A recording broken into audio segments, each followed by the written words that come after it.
Hola oyentes de Radio Sefarad y bienvenidos nuevamente a Milim, la historia de las diásporas, como siempre de la mano de Alicia Benmergui. ¿Qué tal, Alicia?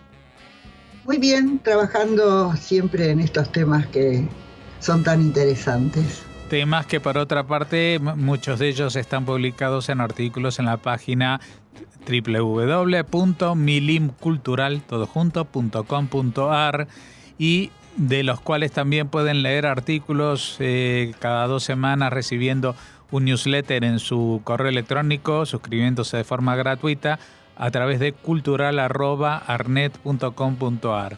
Dicho todo lo cual, vamos a seguir con este capítulo que hemos iniciado hace algunas entregas sobre la edad moderna en el mundo, digamos, ashkenazí.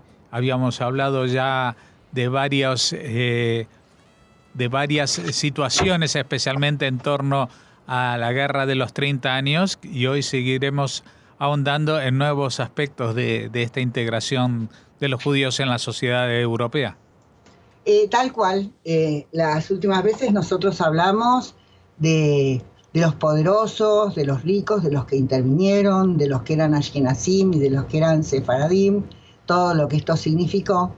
Y cuando yo hablé de eso y de esas grandes fortunas, sobre todo en este caso va a estar relacionado con, ya estamos en el capítulo ashkenazí, va a estar con los protectores o con los grandes impulsores, los judíos cortesanos que dirigían o dominaban, digamos, las comunidades de alguna manera.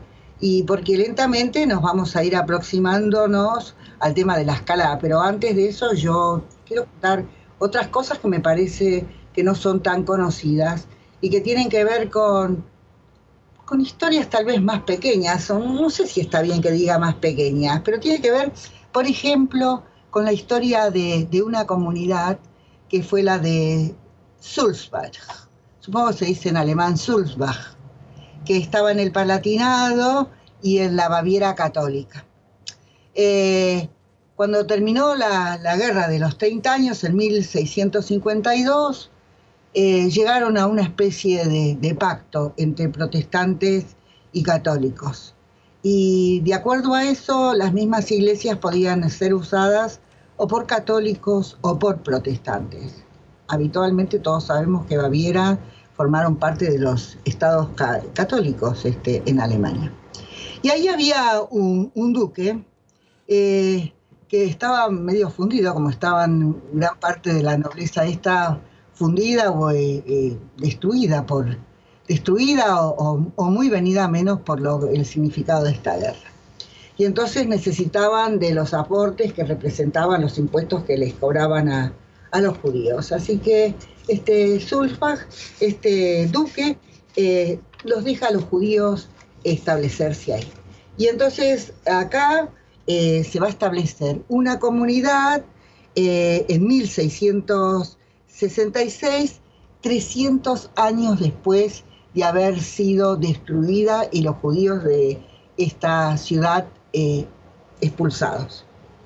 Y se convierte esta pequeña comunidad judía que se establece ahí en una típica comunidad judía rural. Y en 1687 construyen una sinagoga. Nosotros sabemos que los judíos pueden perfectamente ser observantes sin tener sinagoga. El hecho de que pudieran construir una sinagoga lo que está demostrando es que los judíos podían construirla y además podían exhibirla ante el resto de la comunidad. Y esto es algo muy importante. En 1669, el duque Augusto, no me acuerdo bien su nombre, autoriza a un imprentero, Isaac Cohen, o Isaac Cohen, de Praga, que puede establecerse con su imprenta ahí en Sulzbach. Entonces se dice que este duque era dado y le gustaba mucho el tema de la Kabbalah, el tema del hebreo. Hay que saber que en una época esto ejerció influencia también en el pensamiento de alguna gente en el siglo XVII, también tomado con un sentido tal vez de ciencias ocultas, o vaya a saber qué, pero lo cierto es que él autoriza que este hombre, Isaac Cohen, viva ahí y tenga su propia imprenta. Y esto va a marcar la historia de los judíos de Sulzbach, porque con el tiempo esta ciudad se convirtió en una ciudad muy famosa y conocida por todos los judíos.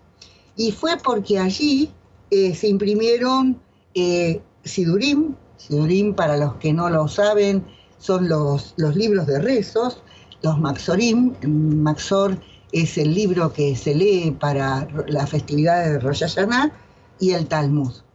Y estas imprentas trabajaban mucho, se dice que se logró demostrar que ahí se imprimieron por lo menos 300 obras. También ahí se imprimieron textos cabalísticos y escritos en hebreo.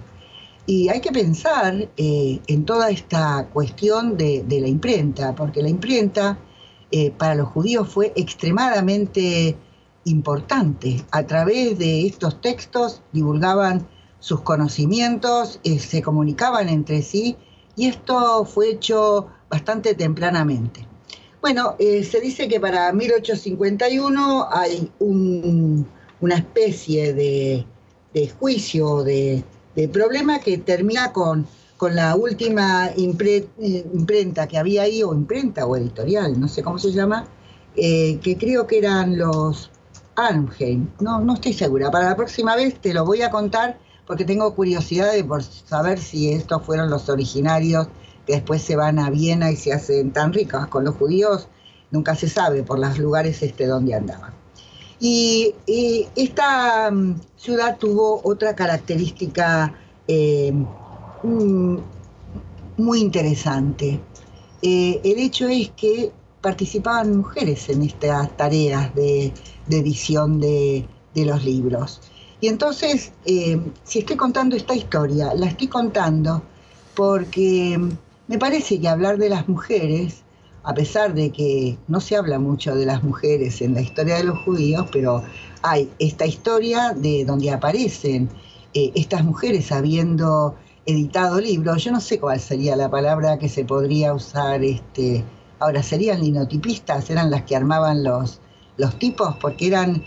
una de las que trabajó fue la hija de Isaac Cohen, que parece que se llamaba Rachel, y Rachel trabajó para otro imprentero, no sé cómo llamarlo, porque editor, no sé, me parece como muy presuntuoso. Esta gente lo que hacía era imprimir los libros, armar, dicen que era muy difícil de armar los tipos de cada uno para poder imprimirlos, que la diferencia que hubo con los textos sefaradíes era que eran más cuadrados, pero el hecho es que los judíos imprimían libros ahí donde estuvieran y como pudieran. También está, después esto es otra historia, pero estaba uno Bromberg, que no era un judío y que imprimió textos judíos pero muy importantes, creo que era en Venecia. Pero los judíos imprimieron libros todo el tiempo y todo lo que pudieron.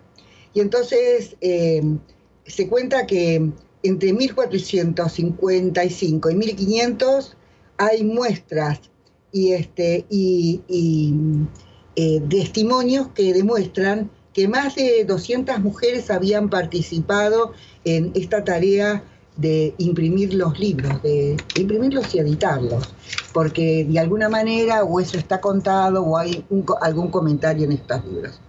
Y esta Rachel, ¿por qué sabemos de ella? Porque primero parece ser que aprendió a hacer el trabajo en la imprenta del padre, ahí en Praga, y después acá en Sulzbach.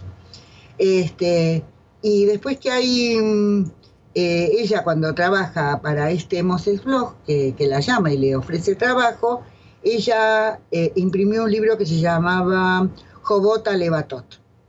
Y ahí parece que hay una especie de canábula o algo así, donde se cuenta quién es que fue, quién lo editó ese libro, y ahí se habla de dos mujeres, y ella fue, y se cuenta que Rachel fue una de las impresoras. Esta tarea continuó por bastante tiempo hasta que parece ser que para 1800 los judíos se empiezan a ir de ahí y muchos se fueron a Estados Unidos.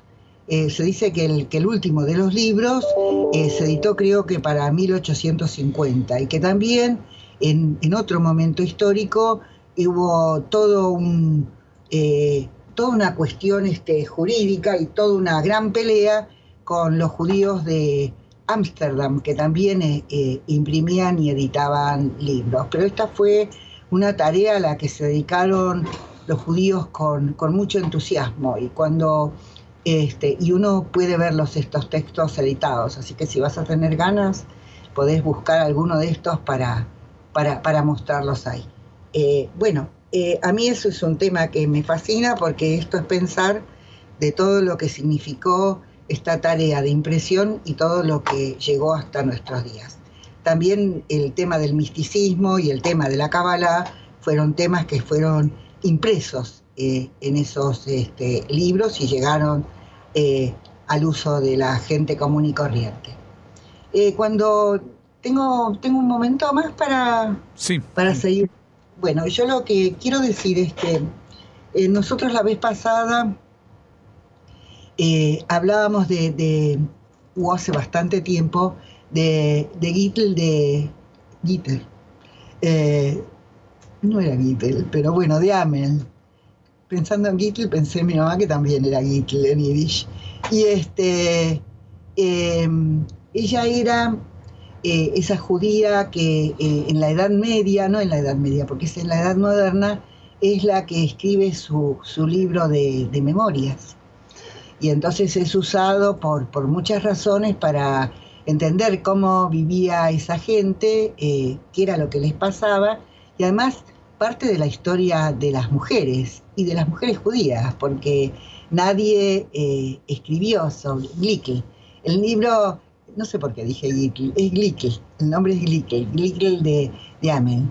Pero ahí uno, aparte de enterarse qué le pasaba a la gente en esa época, que es fines del siglo XVII y principios del XVIII, lo que uno ve es que ella es una mujer de negocios y cómo desarrolla y hace los negocios. Ella era una de las pocas que sabía leer y escribir, y no solo lo sabía leer y escribir, evidentemente lo escribió en Yiddish, el texto, por eso se usa el texto originario de ella, lo que se logró recuperar, para saber cómo era el Yiddish de aquella época. Pero evidentemente ella era una mujer educada y sabía escribir no solo en eso, sino creo que en alemán y en los idiomas seculares que en esa época había por el mundo donde ella circulaba. ¿Y por qué estoy diciendo esto? Primero porque, bueno, prácticamente, creo que hay otra judía que escribió textos, tendría que buscar el nombre. Mujeres no se conocen muchas que hayan escrito estas cosas.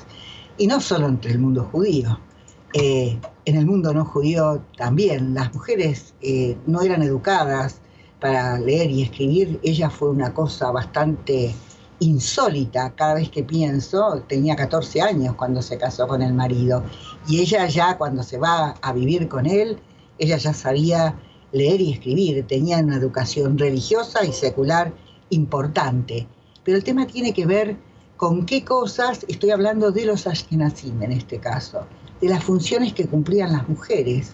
Y esto es muy importante, porque demuestran cómo, en este caso, ella hace negocios porque el marido se muere joven, ellos se habían casado muy jóvenes, pero además porque las mujeres hacían negocios con los maridos, los acompañaban y sabían de los negocios de la familia, estaban preparadas para trabajar con ellos. Y cuando uno piensa, yo tuve que leer unos textos sobre el hasidismo y las mujeres en el siglo XVIII y principios después. Vamos a hablar sobre el tema de la Escalá, la ilustración en los judíos, y el tema de qué mujeres, por dónde empieza el tema de la educación o el tema del secularismo. Y curiosamente, esto va a empezar por las mujeres, porque mientras los religiosos estudiaban o se dedicaban a los estudios, y esto fue en Polonia, o en la mayor parte de estos judíos ashkenazim vivían, las mujeres, además de mantener el legado judío, es decir, poner la mesa para el Shabbat, a preparar el taller de Pesaj, todo, porque bueno, esa es la función de la mujer judía, trabajaban para ganarse la vida, para mantener a la familia, y eran las que tenían que saber qué era qué necesitaban los otros. No todos vendían a los judíos, qué pasaba en ese mundo por donde ellas circulaban, a quién tenían que comprar y vender, Entonces estas mujeres necesitaban saber, necesitaban hacer cuentas, necesitaban saber leer y escribir, y esta es una de las cosas por donde va a empezar la educación y muchas veces el secularismo.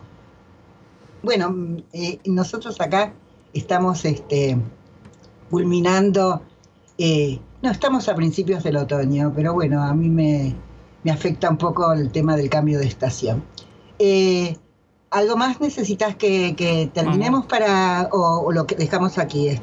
Yo creo que lo dejamos aquí, y dentro de 2 semanas vamos a seguir hablando de estas tendencias históricas que se van asentando en esta zona de Alemania y en otras a las que se irán expandiendo.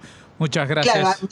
Claro, a medida que los judíos van hacia el oeste, y además de sus prácticas y de las cosas como se van desarrollando con el paso del tiempo. Uh-huh. Pues recordamos a los oyentes la página web www.milimcultural.com.ar y el boletín de historias de la historia judía a través de cultural@arnet.com.ar. Pues nada más que decir de momento. Dentro de 2 semanas seguiremos hablando de estos temas. Muchas gracias, Alicia Ben-Mergui. Hasta en nuestro próximo encuentro. Gracias a vos, Jorge. Chao.